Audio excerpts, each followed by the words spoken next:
ناظرین، کچھ ہفتے پہلے پاکستان اور دنیا بھر میں یوٹیوب پر ایک انڈین سیریز کو نشر کیا گیا، مگر پھر اس سیریز پر پاکستان میں پابندی لگا دی گئی۔ فواد خان اور صنم سعید کی انڈین سیریز برزخ کو پاکستان میں یوٹیوب سے کیوں ہٹایا گیا؟ در حقیقت اس ڈرامے میں ایسا کیا دکھایا گیا جس کی وجہ سے یہ ڈرامہ پاکستان میں تنقید کا نشانہ بنا؟ برزخ سیریز کی کہانی کیا تھی؟ یہی ہماری آج کی ویڈیو کا موضوع ہوگا، اور آج ہم آپ کو یہ بھی بتائیں گے کہ دوبارہ یہ سیریز کب اور کس انداز سے نشر کی جائے گی۔ ناظرین، فواد خان اور صنم سعید 10 برس بعد ایک بار پھر ایک ساتھ۔ پاکستان میں ٹی وی ڈرامے کے شائقین کے لیے برزخ کا انتظار کرنے کے لیے یہ شہ سرخی کافی تھی، لیکن پاکستان اور انڈیا کی مشترکہ پروڈکشن میں بننے والی یہ سیریز ریلیز کے بعد ایسے تنازعات میں گھری کہ اسے نشر کرنے والے انڈین چینل زی زندگی نے اسے پاکستان میں یوٹیوب سے ہی ہٹا دینے کا اعلان کر دیا۔ 6 اقساط پر مشتمل اس سیریز کی آخری قسط 6 اگست کو یوٹیوب پر جاری کی گئی، لیکن اسی دن زی زندگی نے ایک بیان میں کہا ہے کہ 9 اگست کے بعد پاکستان میں یوٹیوب پر اس ڈرامے تک رسائی ممکن نہیں ہوگی۔ چینل کے سوشل میڈیا اکاؤنٹس پر جاری بیان میں کہا گیا کہ پاکستان میں موجودہ عوامی جذبات کی روشنی میں ہم نے یوٹیوب پاکستان سے برزخ کو رضاکارانہ طور پر ہٹانے کا فیصلہ کیا ہے۔ خیال رہے کہ اس ڈرامہ سیریز کی پہلی قسط نشر ہونے کے بعد سے ہی پاکستانی شائقین کی طرف سے اس پر شدید رد عمل دیکھنے کو ملا، جنہوں نے اس سیریز کے موضوعات کو فحش، اشتعال انگیز اور اسلامی اقدار کے خلاف قرار دیا تھا۔ ناظرین، برزخ عربی زبان کا لفظ ہے جس کا مطلب رکاوٹ ہے، جبکہ دینی اعتبار سے اس سے مراد کسی فرد کی وفات کے بعد روز قیامت تک کا عرصہ ہے۔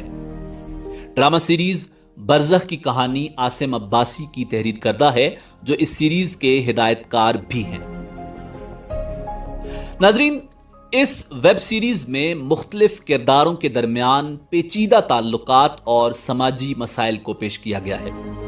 برزخ کی کہانی ایک 76 سالہ شخص جعفر کے گرد گھومتی ہے، جو عالم برزخ میں موجود اپنی پہلی محبت سے شادی کے لیے اپنے بیٹوں کو مدعو کرتا ہے۔ ایک طرف جعفر اپنی شادی کے لیے عالم برزخ کو جانے کی تیاریوں میں ہے، جبکہ دوسری طرف اس بستی کے لوگ 2 دنیاؤں کے لوگوں کے اس ملن سے دنیا کے فنا ہونے کے خوف میں ہیں۔ اس کہانی میں ادب کی جدید تکنیک میجیکل ریئلزم یا جادوئی حقیقت نگاری سے کام لیا گیا ہے، جس میں ماضی اور حال کی دنیائیں آپس میں جڑی ہوئی ہیں، اور کہانی کے مرکز میں وہ لوگ ہیں جو اپنی شناخت اور جذبات کے حوالے سے کشمکش کا شکار ہیں۔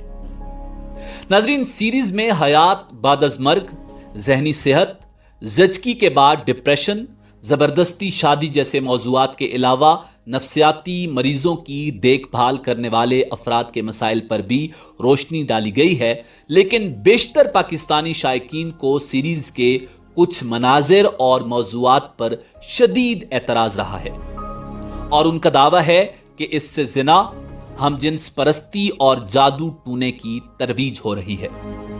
برزخ کی پہلی قسط کے پہلے منظر پر ہی ناظرین کی طرف سے فحاشی پھیلانے کا الزام لگا، تو تیسری قسط میں ہم جنس پرستی کو فروغ دینے کا الزام اس وقت سامنے آیا جب اس قسط کے ایک منظر میں 2 مرد کردار ایک دوسرے کو بوسہ دینے کے قریب دکھائی دیے۔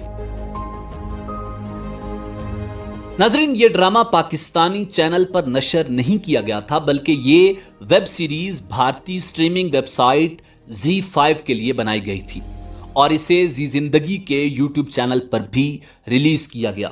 یہ ڈرامہ صرف 6 اقساط پر مشتمل تھا، جس کے مکمل نشر ہونے اور پاکستانی ناظرین کی جانب سے بے پناہ تنقید اور مخالفت کے بعد پاکستانی ناظرین کے لیے یوٹیوب سے ہٹانے کا اعلان کیا گیا۔